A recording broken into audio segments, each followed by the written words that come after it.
Hi കൂട്ടുകാരെ, പുതിയൊരു വീഡിയോയിലേക്ക് എല്ലാവർക്കും സ്വാഗതം. അങ്ങനെ സത്യഭാമയോട് രാഘവൻ പറയാണ്, അന്യ സംസ്ഥാനങ്ങളിലോട്ട് തീർച്ചയായും ഈ പറയുന്ന നമ്മുടെ പപ്പിമോളെ കൊണ്ടുപോയിട്ടുണ്ടാവും, ഈ സമയം കടന്നിട്ടുണ്ടാവും എന്ന് പറയുമ്പോൾ രോഹിത്തിനെയും വിഷ്ണുവിനെയും വിളിച്ച് പോട്ടെ, ഞാൻ എന്ത് ചെയ്യാനാണ് രാഘവേട്ട, നിങ്ങൾ എന്ത് ഈ പറയുന്നത്? പിള്ളച്ചേട്ടനെ അല്ലാതെ വേറെ ആര് പറഞ്ഞേക്കാനാണ്? വിഷ്ണുവിന് വയ്യ, രോഹിത്താണെങ്കിൽ ക്ഷാമയുടെ കൂടെ എന്നുള്ള ആ സംസാരമൊക്കെ ആയല്ലോ.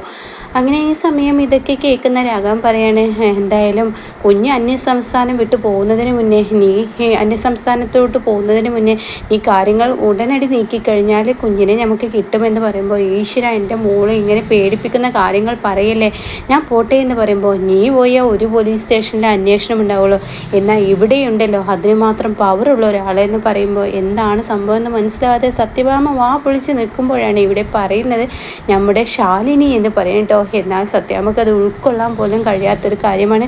അങ്ങനെ സത്യാമ്മ എന്തായാലും വേണ്ടില്ല എന്ന് കരുതി തന്നെ പൊന്നിയോട് വിളിച്ചു കൊണ്ടുവരാൻ പറയുമ്പോഴാണ് പൊന്നി ആ സത്യം പറയുന്നത് കേട്ടോ. പൊന്നി പറയണേ, എൻ്റെ സത്യാമ്മേ, ഷാലിനി കൊച്ചു ഇവിടെ ഇല്ലല്ലോ, ഷാലിനി കൊച്ചു ഇവിടെ നിന്ന് പോയിരിക്കുന്നു എന്ന് സത്യം അറിയുന്നു കേട്ടോ. ഇതറിയുന്ന സത്യഭാമയാണെങ്കിലും ഇനി എന്ത് ചെയ്യും എന്ന ഭാവത്തിൽ ഇങ്ങനെ നിൽക്കുമ്പോൾ, ഭാമി നേരം വൈകിക്കേണ്ട, നീ പെട്ടെന്ന് ഷാലിനി കൊച്ചിനെ ഷാലിനിക്ക് വിളിക്ക്, നമ്മുടെ കുഞ്ഞെവിടെ, പെട്ടെന്ന് വിളിക്ക്, അന്യസംസ്ഥാനം വിട്ട് നമ്മുടെ കുഞ്ഞ് പോകുന്നതിന് മുന്നേ എന്നുള്ള വാക്കുകളൊക്കെ ഇങ്ങനെ രാഘവൻ എരി പിരി ഒക്കെ കൂട്ടിയിട്ടുള്ള ആ സംസാരമാകുമ്പോൾ സത്യഭാമ ആകെ വിറക്കണം കേട്ടോ. പിന്നീട് സത്യഭാമ ഒന്നും നോക്കില്ല. സത്യഭാമ എന്ത് ചെയ്യുന്നു, പെട്ടെന്ന് ഷാലിനിക്ക് വിളിക്കാൻ വേണ്ടി ഫോൺ എടുക്കാൻ. അങ്ങനെ സത്യഭാമ ഫോൺ എടുക്കുന്ന സമയത്താണ് കേട്ടോ ഷാലിനി വണ്ടിയുമായി മുറ്റത്ത് വരുന്നത്. ഷാലിനിയെ കാണുന്ന സത്യഭാമ ഫോൺ പെട്ടെന്ന് കട്ട് ചെയ്യാണ്. അങ്ങനെ ഈ സമയം സത്യഭാമയാണെങ്കിലോ ഇങ്ങനെ പറയണ്ടേ വെച്ചിട്ട് നിൽക്കുമ്പോൾ രാഘവൻ പറയണേ, ഇനി വഴുകി കണ്ട് അവളത് വന്നിരിക്കുന്നു, അവളോട് പെട്ടെന്ന് പറഞ്ഞേക്ക് ഭാമ, എന്താ ഇനി നോക്കി നിൽക്കുന്നതെന്ന് പറയുമ്പോൾ ഷാലിനി ആ വണ്ടിയിൽ നിന്ന് ഇറങ്ങുന്നു കേട്ടോ. പിന്നീടാണെങ്കിലോ ആ വണ്ടിയിൽ നിന്ന് ഇറങ്ങുമ്പോൾ കാണാം പിറകിൽ പപ്പി ഇറങ്ങുന്നു കേട്ടോ.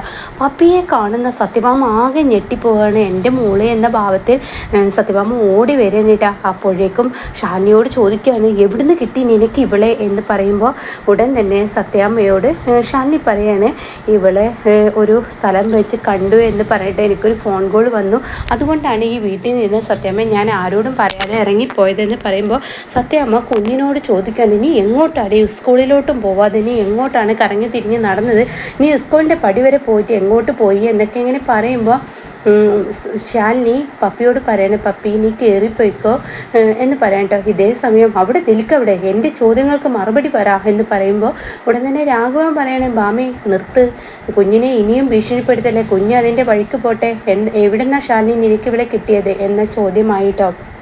അപ്പോൾ ഷാലിനി ഉണ്ടായ സത്യങ്ങളൊക്കെ സത്യഭാമയോട് പറയണേ, കുഞ്ഞിങ്ങനെ ഒരു അമ്പലനടയിൽ ഒരു ഭിക്ഷാടനത്തിന് നടന്നിരുന്നു, കുഞ്ഞ് അവളുടെ അമ്മയുടെ അസുഖം മാറാൻ അമ്പലനടയിൽ വെച്ച് ഇങ്ങനെ ഈ ഒരു പരിപാടിയൊക്കെ ചെയ്യുകയാണെന്നിങ്ങനെ പറഞ്ഞു കൊടുക്കുകയാണ് കേട്ടോ. എൻ്റെ മോള് ഭിക്ഷാടനത്തിൽ പോയിരിക്കും, അതും സത്യഭാമയുടെ പേരക്കുട്ടി, അവളെ അങ്ങനെ വിട്ടാൽ ശരിയായില്ലല്ലോ, ഇവളുടെ കയ്യിലിരിപ്പ് തീരെ ശരിയല്ലേ, അവളുടെ തൊടയടിച്ച് പൊട്ടിക്കണമെന്ന് പറയുമ്പോൾ ഉടൻ തന്നെ അവിടെ രാഘവൻ പറയാണ്, നിൽക്ക് മാമേ, എന്താണ് ഇതിൻ്റെ സത്യാവസ്ഥ ഫുള്ളായി അറിയട്ടെ, അപ്പോഴേക്കും നീ തോക്കിനുള്ളിൽ കയറി വെടിവെക്കുന്ന നിൻ്റെ ഈ സ്വഭാവം ഉണ്ടല്ലോ അത് നിർത്തുന്നുണ്ടോ എന്ന് പറഞ്ഞിട്ട് അങ്ങ് ദോഷം പിടിക്കണം കേട്ടോ രാഘവനെ. അങ്ങനെ ഉടൻ തന്നെ എന്താ എന്ന് ചോദിച്ചിട്ട് ഇങ്ങനെ ശാലിനിയോട് വിവരങ്ങൾ തിരക്കണം. അപ്പോൾ ശാലിനി പറയാണ്, പപ്പിയുടെ അമ്മയ്ക്ക് സുഖമില്ലെന്ന് അവളുടെ മനസ്സിൽ വിഷമം കയറിയിട്ട് അവളുടെ അമ്മയ്ക്ക് വേണ്ടിയിട്ട് വഴിപാട് ചെയ്യാനൊക്കെ പോയതാണെന്ന് പറയാൻ കേട്ടോ. ഇത് കേൾക്കുന്ന സത്യഭാമ ആകെ ഞെട്ടിപ്പോവാണ്. ഇതേ സമയം വിഷ്ണു അങ്ങോട്ടേക്ക് ഇറങ്ങാണ്. അപ്പോൾ വിഷ്ണു ചോദിക്കാണ്, മോളെ നീ എന്ത് വഴിപാടാണ് ചെയ്തത് എന്ന് പറയുമ്പോൾ അവൾ പറയാണ്, അതെ, എൻ്റെ അമ്മയുടെ അസുഖം മാറണമെങ്കിൽ എൻ്റെ അമ്മയുടെ ചേച്ചിയായ കുഞ്ഞേച്ചി എത്തണം, ആ കുഞ്ഞേച്ചി വന്നാലാണ് എൻ്റെ അമ്മയുടെ അസുഖം മാറുള്ളൂ എന്ന് എനിക്ക് തോന്നി, അതുകൊണ്ട് ഞാൻ ഈശ്വരന്മാരുടെ മുന്നിൽ പറയാൻ പോയതാണെന്ന് പറയുമ്പോൾ ഉടൻ തന്നെ പപ്പിയോട് കയറിപ്പോകാൻ പറയാൻ കേട്ടോ, ഇനി ഇവിടെ നിൽക്കണ്ട എന്നുള്ള ആ ഒരു ഇതിൽ വിഷ്ണു പറയുന്നുണ്ട് കേട്ടോ. ഇത് കേൾക്കുന്ന ശാലിനി വാക്കുകളൊക്കെ ഇങ്ങനെ പറയുമ്പോൾ ഇവിടെ സത്യം സത്യഭാമ അങ്ങ് ഞെട്ടിപ്പോവാണ് കേട്ടോ. ഈ സമയം ഷാനി അങ്ങ് കയറിപ്പോവുകയും ചെയ്തു. പിന്നീട് സത്യഭാമയെ രാഘവനിട്ട് നിർത്തിപ്പൊരിക്കാണ്. കേട്ടില്ലേ, അവളുടെ ചേച്ചിയമ്മ ആരാണെന്ന് പോലും അറിയാതെ ആ കുഞ്ഞിനെ ഇട്ട് പെടുത്തിയിട്ട് വനത്തിലടക്കം ആ കുട്ടി അകപ്പെട്ടു. ഇപ്പോൾ അവളുടെ ചേച്ചിയമ്മയുടെ കൊണ്ടുവന്നാൽ അവളുടെ അമ്മയുടെ അസുഖം മാറും എന്നുള്ള ആ കുഞ്ഞിൻ്റെ മനസ്സിൽ പോലും കയറിയിട്ട് ആ കുഞ്ഞ് അതിൻ്റെ അമ്മയ്ക്ക് വേണ്ടി ഇങ്ങനെ ഓരോന്ന് ചെയ്യുന്നു. ഭാമേ, നിൻ്റെ കളികളെല്ലാം കൈവിട്ട കളികളാണ്. ഇങ്ങനെയാണെങ്കിൽ നമ്മുടെ കുടുംബത്തിൽ നിന്ന് ആരാണ് എപ്പോഴാണ് നഷ്ടപ്പെടുക എന്നറിയാൻ പറ്റില്ല. പ്രത്യേകിച്ച് പപ്പി, രോഹിത് പറഞ്ഞ പോലെ അവരുടെ ഒരു ലോകമുണ്ടായിരുന്നു. ആ ലോകത്തിൽ നിന്നാണ് ഇപ്പോൾ ശ്യാമ ബെഡിൽ കിടക്കുന്നത്. ആ കുഞ്ഞിന് എത്രയും വലിയ മുറിവാണെന്ന് നീ ആലോചിക്കണം എന്നൊക്കെ ഇങ്ങനെ പറയാനായിട്ടോ. അപ്പോൾ ഈ സമയം വിഷ്ണുവിന് ഭയങ്കര വിഷമമാവുകയാണ്. അങ്ങനെ പിന്നീട് വിഷ്ണു പപ്പിയുടെ അടുത്തോട്ട് ചെല്ലാണ്. ഇതേ സമയം പപ്പിയുടെ അടുത്തോട്ട് ചെന്നിട്ട് ചോദിക്കാം, മോളെ നീ എങ്ങോട്ടാണ് പോയത്, എന്താണ് നീ ചെയ്തതെന്നൊക്കെ പറയുമ്പോൾ, അതെ ഇവിടെ പിള്ളച്ചേട്ടൻ പറയുന്നത് കേട്ടു, ഇങ്ങനെ സുമംഗലിയുടെ കണ്ണുനീർ വീണതാണ്, എൻ്റെ അമ്മയുടെ അസുഖം മാറാൻ വേണ്ടിയിട്ട് ഞാനിങ്ങനെ ഭദ്രകാളി ക്ഷേത്രത്തിൽ പോയി ഇങ്ങനെ ഒരു വഴിപാട് ചെയ്ത് കഴിഞ്ഞാൽ, ഭിക്ഷയാചിച്ച് കഴിഞ്ഞാൽ തീർച്ചയായും എൻ്റെ കുഞ്ഞേച്ചി വരും എന്നൊക്കെ ഇങ്ങനെ പറഞ്ഞു. എൻ്റെ ചേച്ചിയുടെ കുഞ്ഞേച്ചി വരും, എൻ്റെ അമ്മയുടെ കുഞ്ഞേച്ചി വരും എന്നൊക്കെ ഇങ്ങനെ പറഞ്ഞു എന്ന് പറയാനിട്ടാ. അപ്പോൾ ഇത് കേൾക്കുന്ന വിഷ്ണു പറയുന്നത്, പൊന്നു മോളെ, നിൻ്റെ പ്രാർത്ഥന ദൈവം കേട്ടിരിക്കുന്നു. അതെന്താ, അതാരാ, അതെങ്ങനെ എന്നൊക്കെ ഇങ്ങനെ ചോദിക്കുമ്പോൾ അവിടെ വന്നിട്ടുണ്ട് നീ ആഗ്രഹിച്ച നിൻ്റെ അമ്മയുടെ കുഞ്ഞേച്ചി എന്ന് പറയാൻ കേട്ടോ. ആണോ, ഇത്ര പെട്ടെന്ന് എത്തിയോ? അപ്പോൾ സത്യാമ്മ അംഗീകരിച്ചോ? സത്യാമ്മ അവരെ വഴക്ക് പറഞ്ഞില്ലേ എന്നൊക്കെ ചോദിക്കുമ്പോൾ, ഇല്ല വഴക്കൊന്നും പറഞ്ഞില്ല മോളെ, എന്തായാലും അവരിവിടെ എത്തിയിരിക്കുന്നു എന്ന് പറയട്ടോ. അപ്പോൾ ഒരുപാട് സന്തോഷമാവുകയാണ്. എന്താണ് ഇവിടെ പറയേണ്ടതെന്ന് അറിയാതെ പപ്പി ഇങ്ങനെ നിൽക്കുന്ന സമയത്ത് വിഷ്ണു പറയാണ്, മാത്രമല്ല മോളെ, വേറൊരു കാര്യം കൂടി ഈ അച്ഛനെ നിന്നോട് പറയാനുണ്ട് എന്ന് പറയട്ടോ. ഇതേ സമയം പപ്പി ചോദിക്കുക, എന്താ എന്ന് പറയുമ്പോൾ, നിൻ്റെ ചേച്ചിയുടെ കുഞ്ഞേച്ചി എന്ന് പറയുന്ന ആ ആളില്ലേ, അത് എൻ്റെ ചേച്ചിയമ്മയും കൂടിയാണ്. നീ വനത്തിൽ പോയില്ലേ ചേച്ചിയമ്മയെ കാണാൻ, അവരാണ് ഇവിടെ വന്നിരിക്കുന്ന നിൻ്റെ അമ്മയുടെ ചേച്ചിയമ്മ എന്ന് പറയാനിട്ട്, അതായത് എൻ്റെ ഭാര്യ എന്നിങ്ങനെ പറയണം. അപ്പോഴത്തേക്ക് കേൾക്കുമ്പോൾ പപ്പി ചോദിക്കുകയും, അത് ആണോ സത്യമായിട്ടും എന്ന് പറഞ്ഞ ഉടനെ തന്നെ ആണ് എന്ന് പറയട്ടോ. പിന്നീട് ഒന്നും നോക്കില്ല, കുഞ്ഞ് ഷമയുടെ റൂമിലോട്ട് ഓടിച്ചെല്ലാണ്. അപ്പോൾ ഉടൻ തന്നെ കുഞ്ഞ് ചെല്ലുമ്പോൾ അവിടെ ഷാനി ഇരിക്കുന്നുണ്ടാവും. അങ്ങനെ സത്യയുടെ അമ്മയാണോ എൻ്റെ അമ്മയുടെ ചേച്ചി എന്ന് പറയുമ്പോൾ അവിടെ രോഹിത്, അത് മോളെ, നിൻ്റെ അമ്മയുടെ ചേച്ചി ഈ നിൽക്കുന്ന സത്യയുടെ അമ്മയാണെന്ന് പറയാനായിട്ടാ.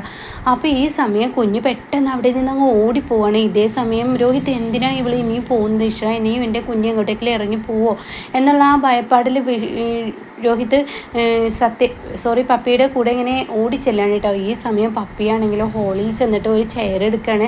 എന്നിട്ട് സത്യാമ്മ ഷാലിയുടെ മുഖം ഇങ്ങനെ സ്റ്റിക്കർ ഇട്ട് ഒട്ടിച്ചിട്ടുണ്ടല്ലോ, അങ്ങനെ ആ ഒരു ഇതിലോട്ടാണ് കേട്ടോ കുഞ്ഞ് പോകുന്നത്. ആ ചെയർ ഇട്ടിട്ട് ആ ഒരു ഫോട്ടോയുടെ മുകളിൽ ഒട്ടിച്ചിരിക്കുന്ന ആ സ്റ്റിക്കർ ഇങ്ങനെ വലിച്ചൂരാണ് കേട്ടോ.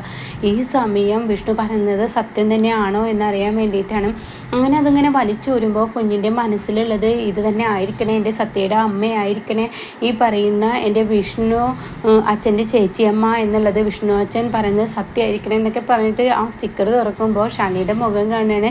ഇതേ സമയം ഒരുപാട് സന്തോഷമാവുകയാണ്. അപ്പോൾ ഈ കരിയൊക്കെ നീക്കിയിട്ട് അത് കാണുമ്പോൾ കുഞ്ഞിന് ഒരുപാട് സന്തോഷമാവുകയാണ്. എന്താ മോളെ, എന്താ നീ കാണിക്കുന്നത് എന്ന് പറഞ്ഞ ഉടനെ രോഹിത്തിനോട് പറയണേ. അപ്പോൾ എൻ്റെ വിഷ്ണു അച്ഛൻ്റെ ഈ പറയുന്ന ചേച്ചിയമ്മ ഇതാണല്ലേ, ആണ് മോളെ എന്ന് പറഞ്ഞിട്ടോ. അപ്പോൾ ഈ സമയം കൊണ്ട് കുഞ്ഞിങ്ങനെ തുള്ളിച്ചാടിയാണ്. എൻ്റെ സത്യയുടെ അമ്മയാണല്ലോ ചേച്ചിയമ്മ, എൻ്റെ സത്യയുടെ അമ്മയാണല്ലോ ചേച്ചിയമ്മ എന്നൊക്കെ പറഞ്ഞിങ്ങനെ തുള്ളിച്ചാടി ഷാനിയുടെ അരികിലോട്ട് ചെല്ലാണ് കേട്ടോ. അപ്പോൾ ഇനി എന്തായാലും സത്യയോട് പറയാൻ പോകുന്ന ആ ഒരു കിടുക്കൻ സീനാണ് ഇനി പപ്പി ചെയ്യാൻ പോകുന്നത്.